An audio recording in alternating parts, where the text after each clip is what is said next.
I'd like to talk to you a little bit about a statistic that I find very worrying, which is that 73% of videos posted to TikTok this January contained at least some misinformation. Now, I find that worrying for lots of reasons. The basic one is just that I'd like to avoid misinformation if I can, but then maybe the thing that I find most worrying about this statistic is that it's complete bullshit. I totally made it up. And I'm using bullshit here in the technical, philosophical sense. So when we talk about testimony in philosophy, where one person tells someone else that something is true, there are sort of three main categories that we think about. There's when a person is trying to inform someone else. They know what the world is like, and so they're trying to tell someone else so that they will also know what the world is like. There are also cases where someone is trying to deceive someone else. So they think they know what the world is like, and they tell people that the world is some other way because they're trying to trick or fool them. But then there's this other category where people just don't care whether what they're saying is true or false. And that is bullshit. It's speech that is indifferent to the truth. It's when I tell you something and I'm just not thinking about whether it's true or false. That's not my purpose. I'm motivated by something else.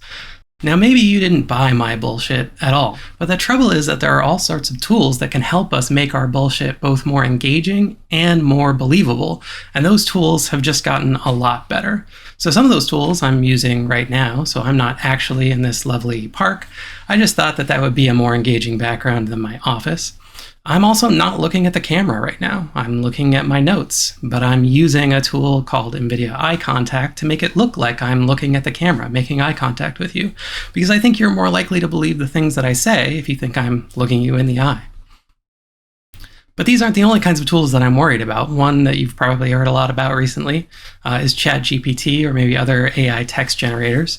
And one thing that concerns me about these text generators, there are lots of things to be concerned about, but one of them is this. They are exceptionally efficient bullshit generators. Anyone with a web browser can use an AI text generator to, in a matter of seconds, generate a completely plausible, believable sounding news story like this.